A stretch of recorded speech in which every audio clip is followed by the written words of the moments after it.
Muy buenas noches, iniciamos especiales del tercer canal cuando son las 8 de la noche.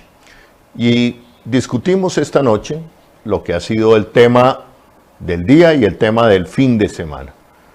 Las FARC, en carta dirigida a la Jurisdicción Especial para la Paz, para la JEP, aceptaron el magnicidio, es decir, haber asesinado a Álvaro Gómez Hurtado, a Hernando Pizarro León Gómez, el hermano de Carlos Pizarro. También aceptaron el magnicidio del profesor Chucho Bejarano, del general de la República Landazábal Reyes y de un líder del Magdalena Medio, Pablo Guarín. Emilio Guarín. Emilio Guarín, más exactamente. Pablo Y para hablar Guarín, del tema, de ese tema, que a todos nos sorprendió ese reconocimiento por parte de las FARC, creo que es obligado a hablar, discutir con el querido colega Jorge Gómez Pinilla, quien precisamente este año, hace pocos meses, publicó su investigación periodística de varios años denominada Los secretos del asesinato de Álvaro Gómez Hurtado.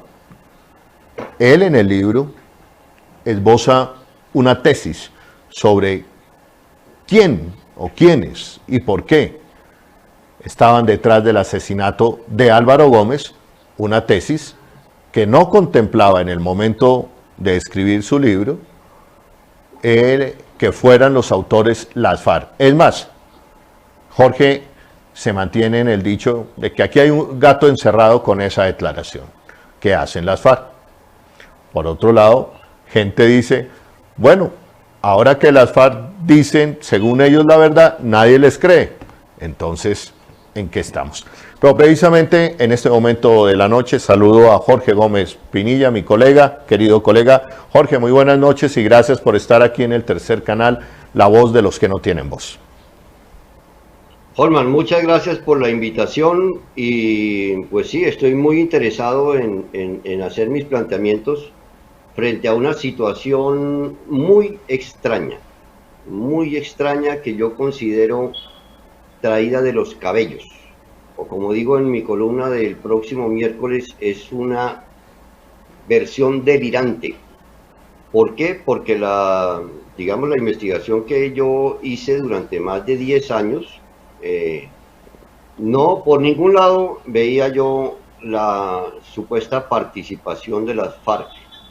En el año 2012 yo ya había analizado un documento que presentó José Obdulio Gaviria sobre un libro que supuestamente le entregó un guerrillero en el aeropuerto de San José del Guaviare y que aparecía como la gran revelación. Inclusive él lo estaba vendiendo por internet y yo se lo compré por internet porque tenía mucha curiosidad de eso. Y ahí descubrí que en la misma edición del libro aparecía una serie de ítems y mencionaba tiro fijo se refiere a la participación de la FARC. Y por lo que yo pude averiguar, inclusive con gente de inteligencia militar en el ejército, pues parece que más bien eso es un documento apócrifo al que, digamos, era un documento que sí tenía validez, pero le incorporaron los elementos que permitieran pensar que las FARC habían tenido una participación en eso. A mí me llama la atención que en este momento José Obdulio Gaviria está tan callado cuando fue él el que dio a dar ese documento. Y fuera de eso, no veo de dónde más se puedan agarrar las FARC para decir que fueron ellas las que asesinaron a Álvaro Gómez. Entonces, Jorge, en este momento de nuestra entrevista, contémosles a los colombianos, a quienes se están sumando en este momento a la transmisión del tercer canal, ¿cuál fue su tesis? ¿Cuál es la tesis que usted esgrime en su libro? Y después de que nos cuente esa tesis, veamos en dónde, por qué se cae la versión de las FARC o por qué, en dónde tendría asidero la versión de las FARC, según lo que a mí me comentan. Adelante, Jorge, ¿cuál es el resultado de su investigación? No, en resumen, se puede decir que unos militares contrarios al gobierno de Ernesto Samper y que querían sacarlo, eh, invitaban muy a menudo a Álvaro Gómez a reuniones para analizar la situación política del país. En esas reuniones, en algún momento le llegaron a plantear a él, eso lo cuenta un artículo de Semana, que si él estaría dispuesto a asumir la cabeza de una junta de transición después de sacar a Ernesto Samper.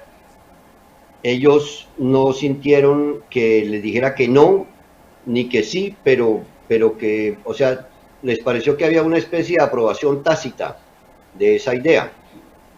Entonces, también en algún momento yo entrevisté a Miles Frechet, me fui a entrevistarlo hace 3 años a Washington, y con base en las cosas que él me contó, él me habló de alguien que fue a visitarlo a preguntarle qué opinaría el Departamento de Estado. No me quiso revelar quién fue esa persona, porque él me dijo al comienzo de la entrevista, hay secretos de Estado que no le puedo revelar. Lo que quiere decir que él podía hablar de situaciones generales, pero no dar nombres, o nombres de militares o esas cosas. Pero yo la impresión que me llevé producto de esa reunión es que alguien enviado por Álvaro Gómez, que me dio la impresión de que debía ser como un empresario, porque él tuve la impresión de que no era un político, como un empresario, alguien que según Mike Frechet tenía amplio reconocimiento nacional, le preguntó que qué opinaría el Departamento de Estado, o sea, los jefes del embajador, de hacer un golpe contra Samper. Pensaban que como el embajador era tan crítico de Samper, a tal punto que le quitó la visa, que iba a estar de acuerdo con eso. Y se llevaron un baldado de agua fría cuando él les dijo, no, no estoy de acuerdo, olvídense, eso fue de los tiempos de Chile, eso fue de los tiempos de cuando Estados Unidos apoyaba o que la dictadura argentina, que eso ya pasó. Olvídense de eso, no es posible.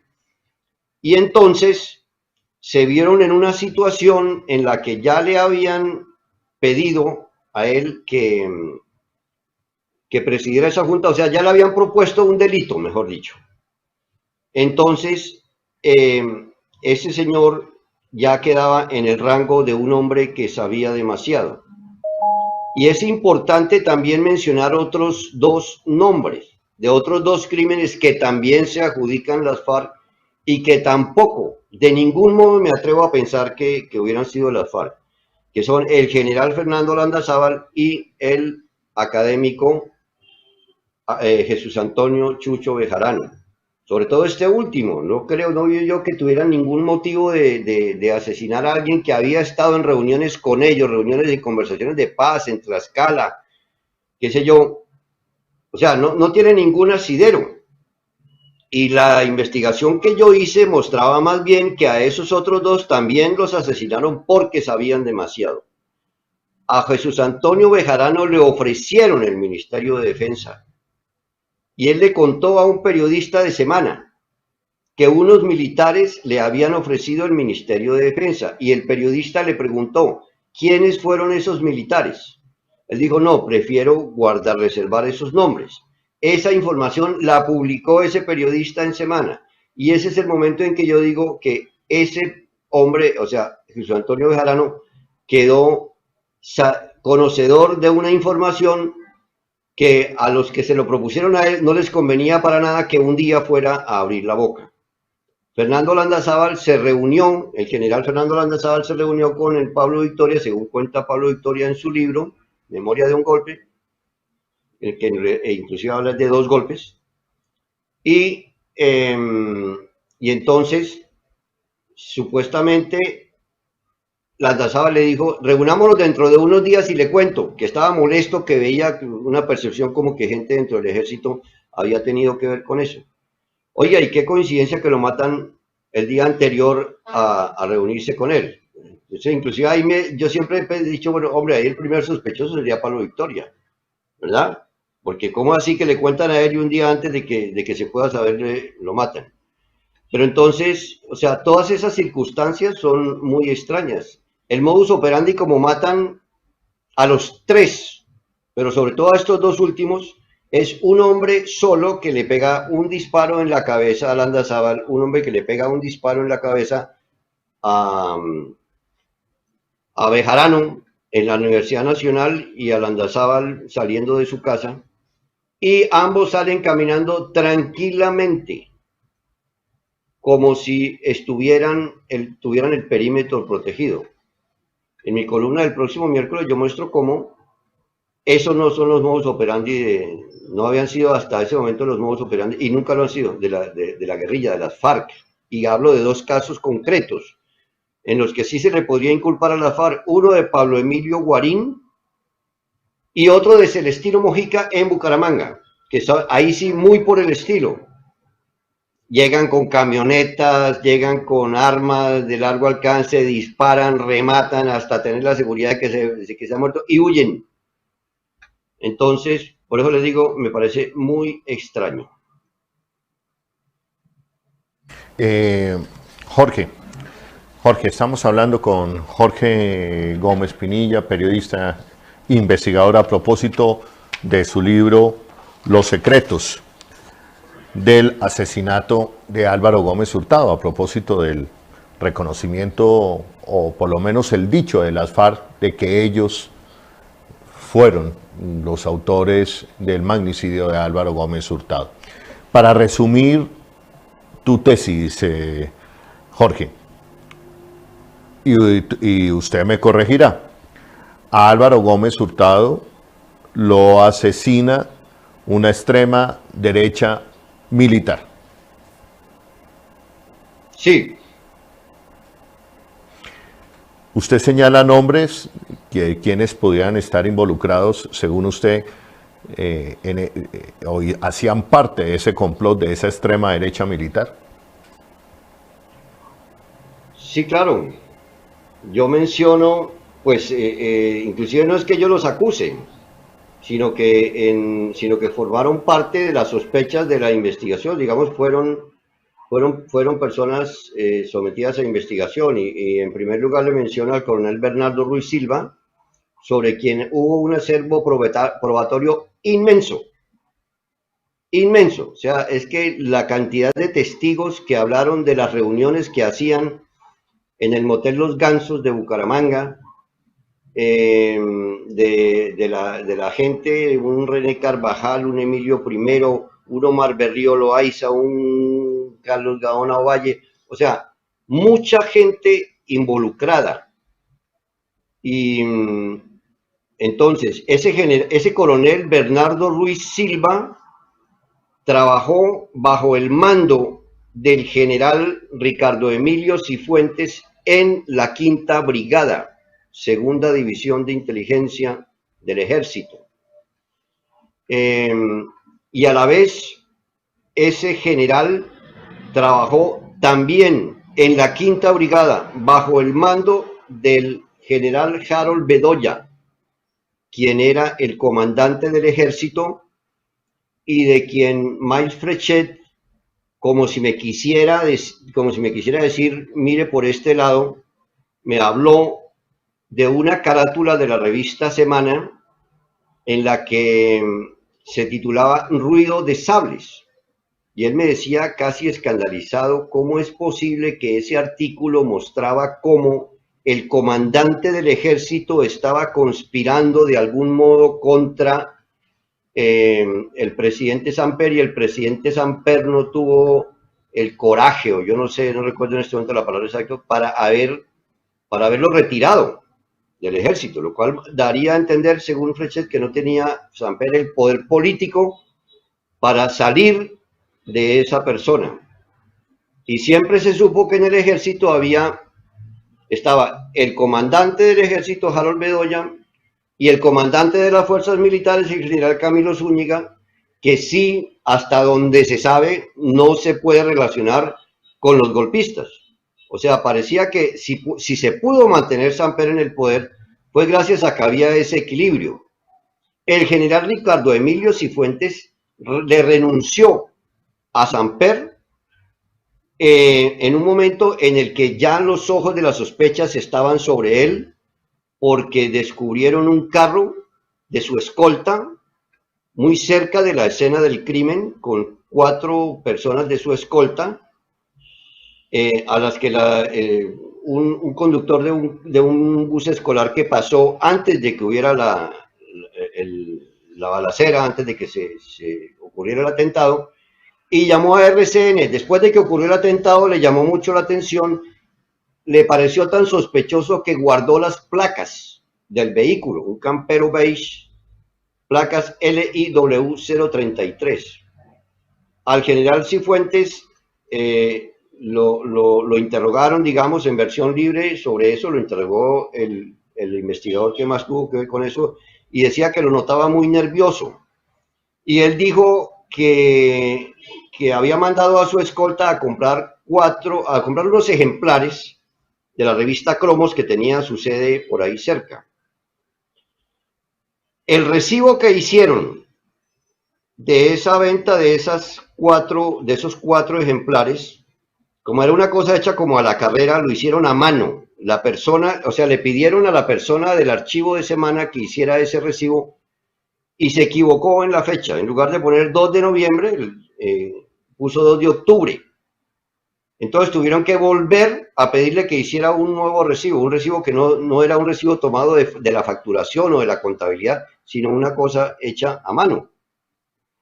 Y cuando le preguntaron por qué, o sea, para acabar de completar, en la sede de la Escuela Militar de Cadetes que él dirigía, y que quedaba en la calle 80, se queda todavía cerca del lugar de los hechos, a ese lugar llegaban 4 suscripciones de la revista Cromos.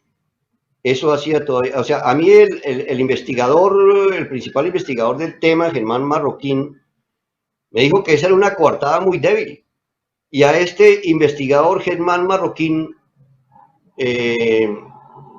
a él le tocó exiliarse, irse a Francia, porque el fiscal Alfonso Valdivieso le dijo: yo a usted no lo puedo proteger, usted está en una situación muy peligrosa, le toca irse. Antes de irse, el investigador dio una instrucción clara: sigan la línea Cifuentes, investiguen. Este señor, según parece, está comprometido. Pero después de que él se fue, esa línea de investigación la abandonaron. ¿Por qué? No sé. Un tiempo después, Alfonso Valdivieso se lanzó a la presidencia. Parecía que no le convenía a él tampoco ahondar en esa investigación. Sí. A propósito, usted está hablando del general Ramón Emilio Cifuentes, ¿es correcto? Ricardo Emilio Cifuentes. Sí. Hasta donde mi memoria me alcanza, creo que a él terminan haciéndole un atentado aquí en el norte de Bogotá. A él no, a un hijo de él, lo mataron. Y creo que asesinan a uno de sus hijos. Sí, por eso, sí, asesinaron a uno de sus hijos en un episodio muy confuso, que no hay mucha claridad, porque se decía que era para robarle el carro en el que él iba, en que el hijo iba en ese momento, ¿sí? Pero otra posibilidad es que hubiera sido una advertencia precisamente para Cifuentes, ¿sí? Para que no se les fuera o sea, una advertencia de esto que le pasó a su hijo también le puede pasar a usted, ¿sí? A él. Eso todo apunta a una extrema derecha militar. En su momento se apuntaba a Harold Bedoya, que yo comparto con usted. Había una división clara en el ejército entre el comandante de fuerzas militares, que era Camilo Zúñiga, y Harold Bedoya, que después, también producto de revelaciones periodísticas, supimos que Harold Bedoya quería darle un golpe quería detener a el presidente Samper en la guarnición de Carepa, en la brigada 17 en el Urabá. Entonces ahí tenemos, y miren lo interesante y lo dramático también de esto, Jorge, porque tenemos una tesis que es una extrema derecha militar ante la debilidad del presidente Samper en medio del proceso 8000, viendo la oportunidad de tumbar a Ernesto Samper. Para eso estarían preparando un golpe y ese gobierno, llamémoslo de transición, encabezado por Álvaro Gómez. Cuando le comentan a Álvaro Gómez les dice: ustedes están locos, digamos, y se cae todo. Y empiezan los asesinatos. Esa es una tesis para callar el tema, una tesis muy sólida, muy fuerte. Pero hay otra, que es la de la familia Gómez Hurtado. ¿Cuál es la tesis de la familia Gómez Hurtado?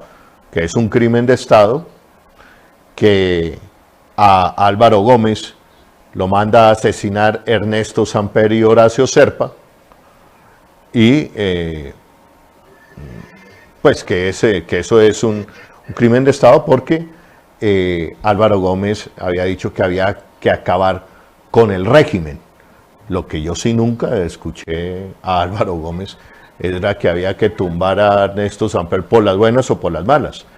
Álvaro Gómez no tenía ese talante, en mi opinión, y en ese momento de su vida en especial no creía en esas medidas de fuerzas. No, sí. ¿Qué opina usted de esta? Hablemos y entremos a esta segunda tesis. Samper y Horacio Serpa detrás como determinadores intelectuales del asesinato de Álvaro Gómez, insisto, repito, es la tesis de la familia Gómez Hurtado. La primera debilidad de esa tesis, en la que ellos dicen que Álvaro Gómez, o sea, los tenía desesperados a Samper y Serpa. Samper y Serpa tenían dentro de los medios enemigos mucho más poderosos que un periodiquito que si acaso se vendería en Bogotá, no sé, si le digo 1000 ejemplares serían muchos. Tenía la oposición de la revista Semana, tenía la oposición de QAP, tenía la oposición de Enrique Santos Calderón en sus columnas donde le pedía la renuncia. Y nunca se les habría ocurrido mandar matar a esa gente. Entonces, ¿por qué iban a mandar matar a Álvaro Gómez si era el más débil eslabón de esa cadena de opositores, de conspiretas? Digamos que ese término creo que se lo dio Serpa, de conspiretas, de personas que conspiraban desde la opinión, ¿sí? Otra cosa, Álvaro Gómez tenía a 4 ministros en el gobierno de Samper y estuvieron ahí hasta el final de su gobierno. Entonces uno no se imagina cómo es eso que alguien que es enemigo del gobierno de Samper pero tiene 4 ministros. Que yo recuerde, Juan Gómez Martínez, ministro de Transporte, María Sol Navia, Daniel Mazuera, Juan Carlos Esguerra, que fue el ministro de Defensa que reemplazó a Fernando Botero. Y de acuerdo con las informaciones que alcancé a recolectar, parece que Juan Carlos Esguerra se iba a reunir el mismo día en que ocurrió el atentado con Álvaro Gómez, quien le dijo: tengo unas cosas que quiero comentar con usted. Entonces, eso hace que se desbarate esa idea de que el gobierno de Ernesto Samper necesitaba mandar matar a Samper, perdona, a Álvaro Gómez. La tesis que plantean es que supuestamente Samper, por la mediación de Ignacio Londoño, del abogado Ignacio Londoño, que era de Cartago Valle, de donde también era Rasguño y Londoño se conocían, entonces que le manda la razón para que salgan de él. Y Rasguño basa sus declaraciones en personas muertas. Está el hombre del overol, quien supuestamente se reunió con Carlos Castaño y no sé qué, en fin. Está un coronel de la policía que fue asesinado No sé si usted recuerda ese nombre, Holman, que en este momento se me... ¿Ah? Coronel Danilo. Exacto, Danilo González, exactamente. O Exacto. sea, la versión de Rasguño se basa en gente que ya se murió. A Rasguño lo cogen preso en Cuba, llega a Colombia y de Colombia lo extraditan a Estados Unidos. Yo, la impresión que tengo, y pues que no la cuento así en mi libro porque es una impresión, pero pues no se basa en hechos, en mi libro solamente hay lo que está fundamentado, lo que tiene pruebas, es que ahí lo palabrearon, digamos, en su prisión en Bogotá para decirle, mire, necesitamos que usted diga esto a usted le puede convenir porque le puede servir para rebajar su pena allá en Estados Unidos si colabora con eh, la resolución de ciertos crímenes. Entonces le hablan del tema de Álvaro Gómez. Después lo mandan a Estados Unidos. A Estados Unidos viajan mandados por el procurador Alejandro Ordóñez, viajan su mano derecha en la Procuraduría, que se llama Gabriel Ramón Jaimes, que hoy está desde la Fiscalía a cargo de esa investigación, y viaja Enrique Gómez Martínez. Y allá producen una declaración en la que mete a Raimundo y todo el mundo, ¿sí? Hasta los fiscales, aparece regalándole carros al fiscal Valdivieso y a la vez entregándole plata a Gómez Méndez, en fin. Y hay un artículo de Semana que se titula Está loco, donde en Semana analizan esa declaración y dicen, sí, eso, está loco. O sea, mejor dicho, ese artículo de Semana habría sido suficiente para demostrar que no tenía absolutamente ningún peso valedero, probatorio, esas declaraciones o acusaciones que hacía Rasguño contra Samper y Serpa. Y luego, para acabar de completar, matan a Londoño. ¿Y en qué circunstancias matan a Londoño? Cuando él acaba de entablar una demanda de injuria y calumnia contra Enrique Gómez Hurtado y su hijo Enrique Gómez Martínez por decirle a Caracol que él es un asesino. Entonces, él pone una demanda y dice, me lo tienen que probar. Y tenía que haber una conciliación, él no quiso conciliar, o sea que eso iba, el proceso continuaba. Y estuvieron tan de buenas el papá y el hijo que mataron a este señor a Londoño en Cartago cuando estaba lanzándose a la campaña, en una campaña a la alcaldía de Cartago. Esas son las circunstancias que se presentan y que las cuento en el libro. Yo le agrego allí algo que siempre me ha sorprendido cuando escucho a la familia Gómez, obviamente respetando su dolor, respetando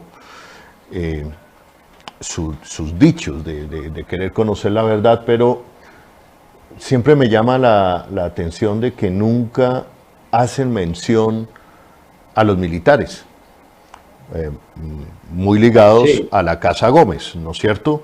Ellos simplemente señalan, hasta donde he escuchado, no, fue un crimen de Estado, fue un crimen de Estado, fue Samper, fue Horacio Serpa, pero nunca señalan a los militares, que hasta el día de hoy es la tesis, una tesis con muchas pruebas, como usted lo ha dicho aquí al inicio del programa. Nunca se refirieron a Harold Bedoya, nunca dijeron nada del coronel de inteligencia Bernardo Ruiz Silva, en fin. ¿Por qué esto? ¿Por qué sucedería esto? ¿Por qué sucederá esto? Porque se trata precisamente de no permitir que se llegue a la verdad, porque esa versión no les sirve a ellos, ¿sí? Porque en este caso sería, digamos, unos militares que actuando como manzanas podridas habrían atentado.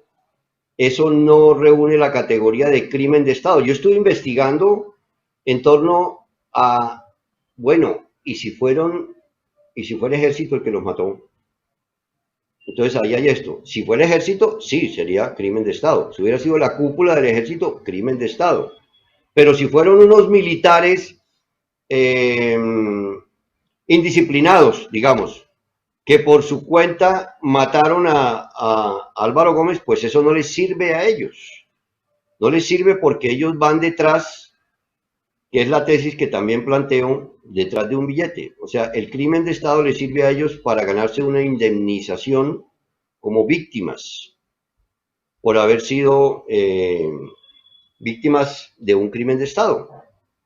Si se comprueba que fue una acción independiente de una entidad oficial gubernamental, pues pierden ese billete. Ya perdieron el billete mediante el cual el sobrino de la víctima, Enrique Gómez Martínez, se convirtió en apoderado del único condenado que hubo, Héctor Paul Flores, a quien lo condenaron a 40 años de cárcel, y Enrique Gómez Martínez intentó tumbar ese proceso porque ese condenado precisamente no le servía para su tesis de crimen de Estado. Y en una rueda de prensa a la que él convocó, dijo claramente que creía que era inocente y que si se lograba probar su inocencia, él tenía derecho a una indemnización. Eso yo creo que fue un lapsus de él porque ahí mismo estaba mostrando su interés monetario. Pero ¿qué pasa? Que en febrero del año pasado, enero, febrero, no recuerdo bien, la Corte Suprema de Justicia le dijo, no señor, esto es caso juzgado, el señor Héctor Paul Flores fue condenado con todas las pruebas, eso no tiene vuelta de hoja. Y escribí yo entonces una columna diciendo que esa plática se les perdió.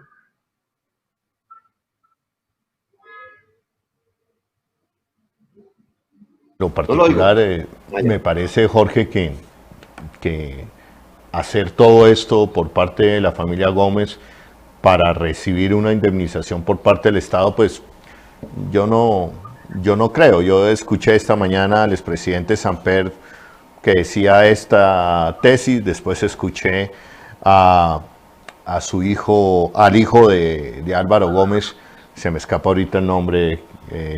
Mauricio. Mauricio Gómez, que también es periodista como nosotros, diciendo que públicamente rechazaba cualquier indemnización, que ese no era el punto, pero mantenía la tesis de que estaba Samper y Serpa detrás del asesinato, tesis o dicho que yo en lo particular tampoco creo, por lo que yo he leído y he investigado. Ahora pasemos a la tercera tesis.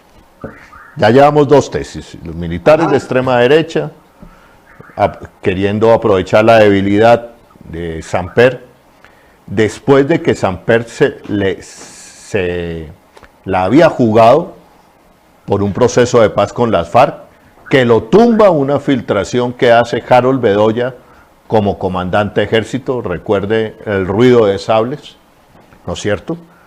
Ajá. Esta debilidad, después viene la tesis de que Samper y Serpa, determinadores intelectuales del asesinato de Álvaro Gómez, y nos encontramos con una tercera, la de las FARC, la más reciente, la de las FARC. Entonces, yo me atrevo a decir lo siguiente, y estos son especulaciones, porque estamos en el campo de las especulaciones, lamentablemente, después de 25 años, como tantos magnicidios, no se ha podido encontrar el origen. En otros se encuentra el origen del magnicidio, pero la gente no cree y sigue votando por los mismos determinadores de magnicidios en Colombia. Carlos Pizarro se determinó su magnicidio en el DAS.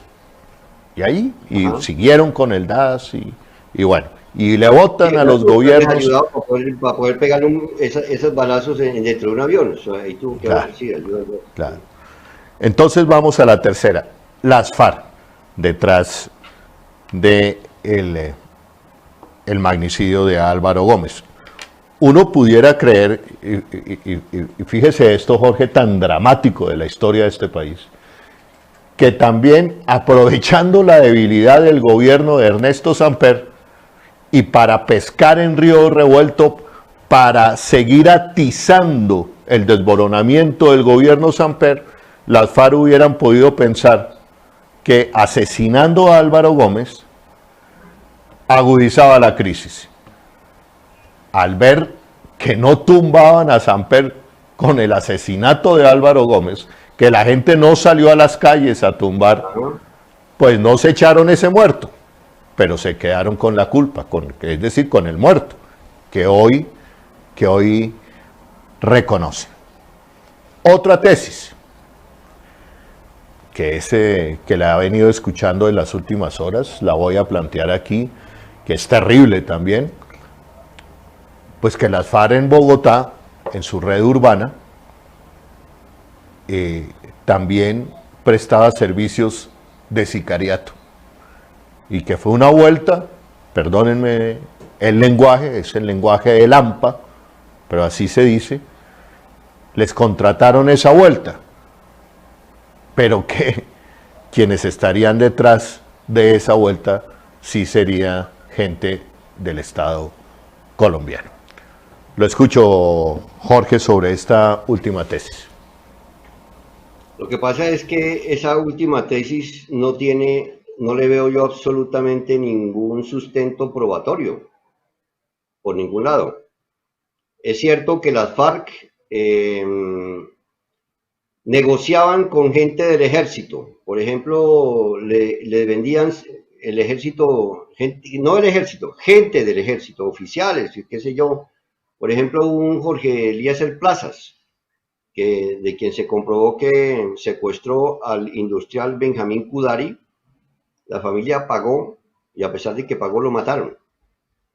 O sea, sí hay una corrupción dentro de las filas del ejército que permitiría, también lo de Jaime Garzón. Jaime Garzón, según me contó el exdirector del DAS de apellido Brito, no recuerdo en este momento el nombre, Carlos Algo Brito. El que reemplazó a Ramiro Bejarano. Exactamente, me decía que Jaime Garzón había como descubierto que gente del ejército le vendía secuestrados a las FARC. Pero, digamos, eso es un hecho. Pero, ¿por qué? Yo no le veo claridad a por qué lo mataron, primero, y segundo, ¿por qué se quedan callados tanto tiempo? 25 años. Es que cuando uno, o sea, si ellos declaran, tuvieron que, para matarlo, pues tenía que haberlo declarado enemigo, objetivo militar. Y si logran el objetivo militar, pues entonces lo cobran política y militarmente, ¿sí? Y no, se quedan callados. Entonces, eso de entrada es sospechoso. Habrá que ver qué pruebas presenta, porque tengo entendido que la normatividad de la JEP establece que no es simplemente decir, yo confieso que maté a alguien, sino que tienen que probar que ese delito en efecto lo cometieron ellos. Pero es que inclusive lo de Álvaro Gómez uno dice, bueno, de pronto, pero lo de Fernando Landazábal, lo de Bejarano, esos son tres crímenes que también se les atribuían a los militares, en cuanto a querer callar a gente que sabía quiénes fueron los que mataron a Álvaro Gómez. Entonces, todavía más incoherente esa cuestión. Yo digo en mi columna del próximo miércoles que lo primero que se pregunta un investigador tratando de resolver un crimen es ¿a quién le sirve? Aquí la pregunta también es ¿a quién le sirve que las FARC se estén adjudicando ese crimen? En primer lugar, le sirve a los verdaderos autores. Entonces uno es cuando se pregunta, ¿será entonces que hay algún acuerdo por debajo de la mesa? En segundo lugar, ¿a quién le sirve también? Pues le está sirviendo de manera maravillosa a Piedad Córdoba, porque digamos que se ha logrado su reaparición en el campo político, su reencauche político, en la medida en que aparece como la señora que logró convencer a las FARC de que confesaran que habían matado a estas personas. Eso es lo único que yo veo, pero de resto no entiendo. Hay una cosa de la declaración que hicieron las FARC que me llamó mucho la atención, porque parece un guiño. Ellos dicen, hoy sabemos que nuestros adversarios en la guerra pueden ser nuestros aliados en la paz. No dice, pero ¿por qué están diciendo eso? Esos adversarios eran los que estaban acusados de haber matado a Álvaro Gómez. Entonces, lo único que yo puedo decir, la única certeza que en este momento existe es que hay confusión. O sea, le metieron toda la confusión posible a lo de Álvaro Gómez, hasta un punto en el que termino yo coincidiendo con la familia Gómez y con el presidente Duque en que las FARC es muy extraño que aparezcan como los determinadores de ese magnicidio. Jorge, sin embargo, el ASFAR ha producido dos cartas, una más conocida que la otra. Viendo las fechas de las cartas que radica ante la JEP, una de ellas, en donde admiten los magnicidios, es anterior a las declaraciones de Piedad Córdoba en una emisora de la mañana, que es la primera vez donde Piedad anuncia que las FARC saben quién mató a Álvaro Gómez. Digamos,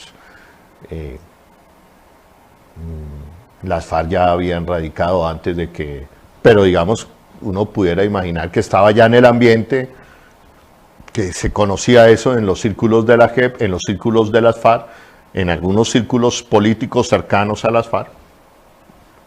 Pero hay una segunda carta que a mí me llama la atención, donde ellos admiten que no se trata de echarle la culpa a los muertos, y que si hay personas vivas dentro de las FARC, pues que estarían dispuestas a declarar y asumir eso. Lo digo por lo siguiente, porque si las FARC admite, uno entonces tendría que irse a esos años y ver cuál era la estructura urbana de las FARC en Bogotá. Yo recuerdo que esa estructura urbana era la Antonio Nariño, la red Antonio Nariño, la red urbana de las FARC. Y esa red urbana, comandada por Carlos Lozada, comandada por Carlos Antonio Lozada. Y Carlos Antonio Lozada hoy está vivo y es senador producto del acuerdo de paz.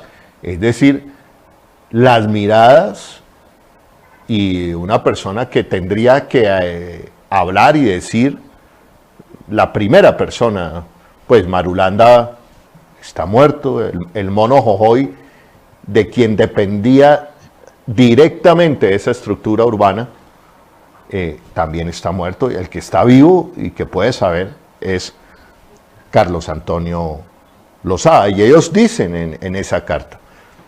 Entonces están, digamos, ahí es donde yo encuentro que están dispuestos a asumir ese costo.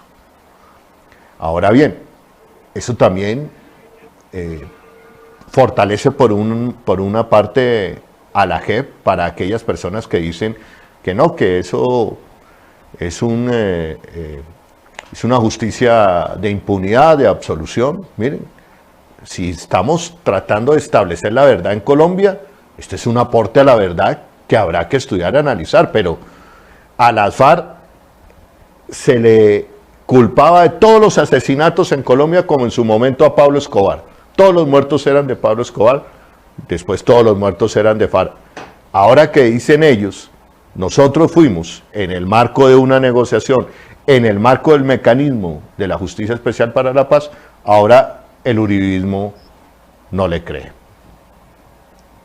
Entonces, ¿cómo analizamos esto, Jorge? No, por eso le digo, es que estamos en el mismo mar de incertidumbre, de confusión. Esa misma confusión la tiene el uribismo, la tiene la familia Gómez, la tiene el Duque y la tengo yo, como autor del libro donde yo digo, o sea, donde muestro mis pruebas. Entonces, no, lo único que ya se puede hacer es esperar a que las FARC demuestren con pruebas que sí son ellos. Yo me atrevo, yo estoy dudando, yo dudo de eso. Podría estar equivocado, pero es que la única manera de resolver esa incertidumbre tan tenaz en la que metieron al país entero es mostrando pruebas. Yo no sé cuándo será eso, no sé cómo será el procedimiento para que ellos lo llamen a declarar, si esas declaraciones van a ser públicas, si uno se puede conectar a la audiencia de la JEP en la que ellos van a dar las pruebas de cómo hicieron para matar a Álvaro Gómez, a Fernando Landazábal, sobre todo me interesan a mí esos tres, porque yo esos tres los veo, esos tres asesinatos los veo producidos por los mismos autores intelectuales, ¿sí? Entonces, los otros no. Pablo Emilio Guarín, un Fedor, ese Fedor que era un salvaje, pues de pronto hasta así lo ajusticiaron ellos, aunque tengo entendido que murió en la cárcel. Entonces no, o sea, de ahí en adelante no puedo yo sino elucubrar.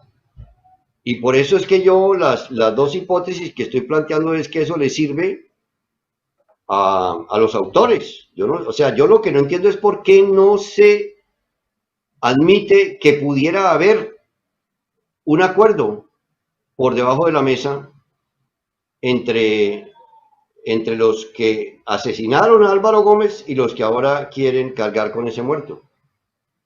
¿No? A propósito de Fedor Rey, más conocido como el monstruo de Tacuelló, efectivamente sí fue asesinado en la ciudad de Cali. Él cumplió pena de prisión y tengo entendido que las FARC lo asesina en la ciudad de Cali. Fíjese este otro aspecto que vale la pena, otro libro, Jorge, o investigaciones periodísticas de fondo, en fin, Jorge, pero acuérdese usted que otra de las personas que instigó, y con esto no estoy pretendiendo señalar nada en lo que tiene que ver con el homicidio de Álvaro Gómez, pero sí quiero señalar la ilegitimidad, comillas, del gobierno de Samper a todo lo que produjo, porque también recuerde usted que el expresidente Juan Manuel Santos en esos días también estaba preparando otro golpe. Inclusive creo que en algunas entrevistas lo dice.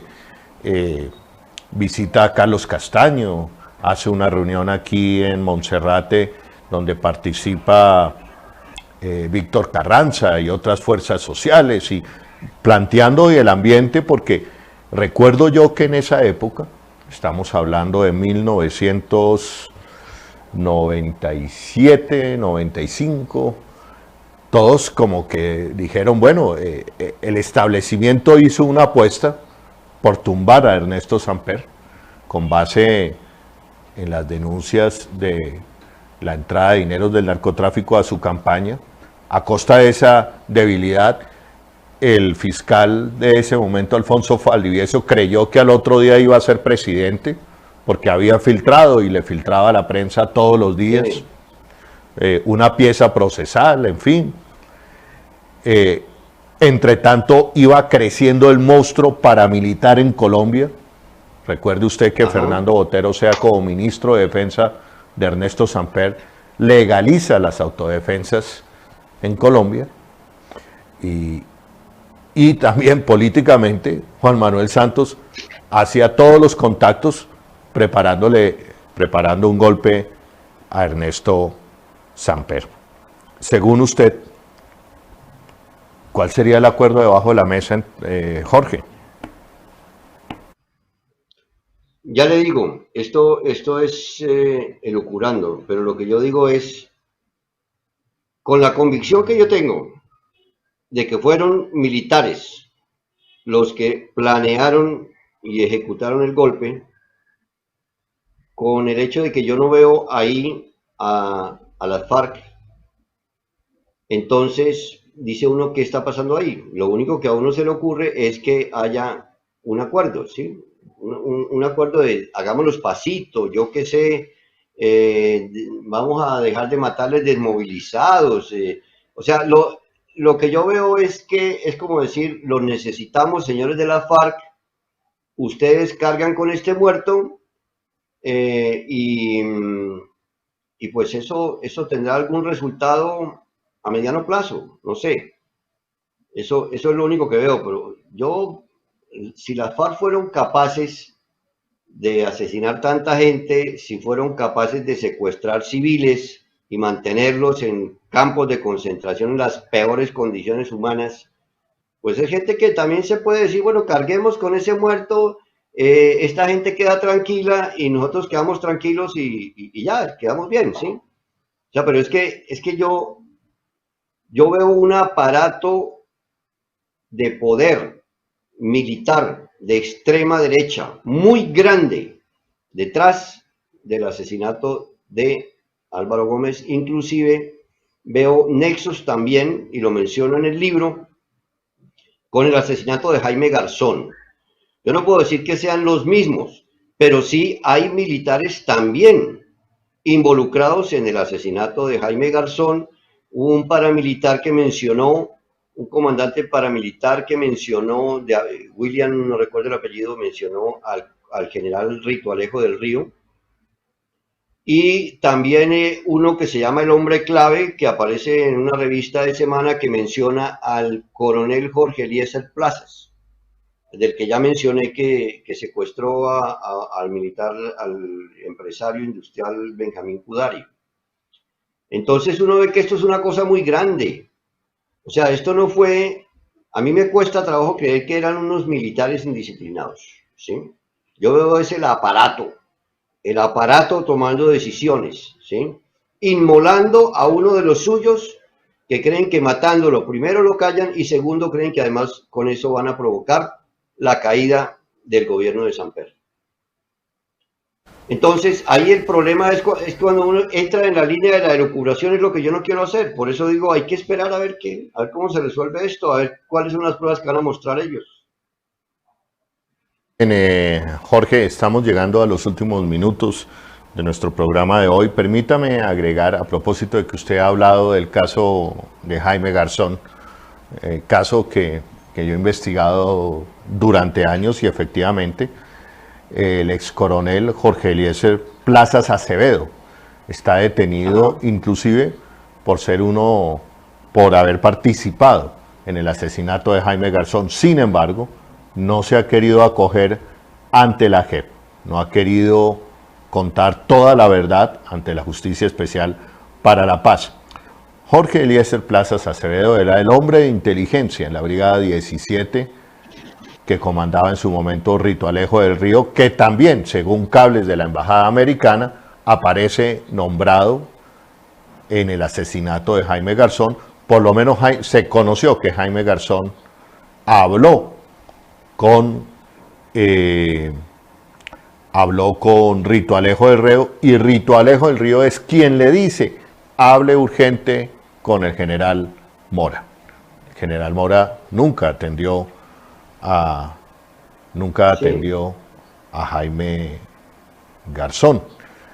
Y eso fue cuando ya Jaime Garzón sabía que Castaño había dado la orden de asesinarlo.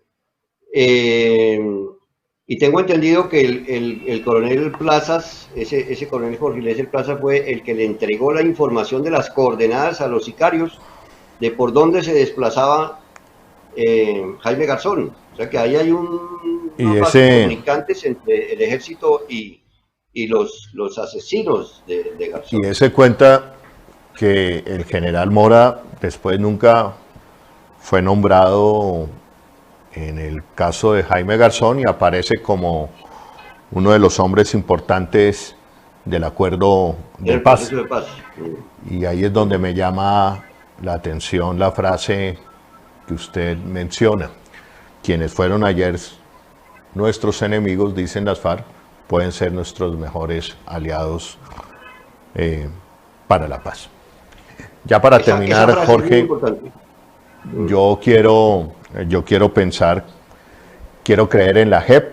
Es una prueba de fuego de la Justicia Especial para la Paz, donde las FARC tendrán que demostrar con pruebas lo que están diciendo, que están detrás del asesinato de Álvaro Gómez. Tendrán que decir por qué lo hicieron, o si se prestaron a hacer un mandado, cosa que sería también triste también para una guerrilla que se llama revolucionaria, ¿no es cierto?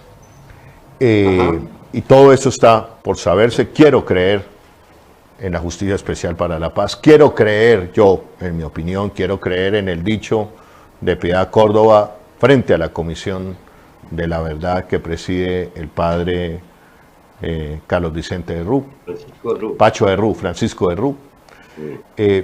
Quiero creer que es uno de los mejores momentos para que Colombia sepa la verdad.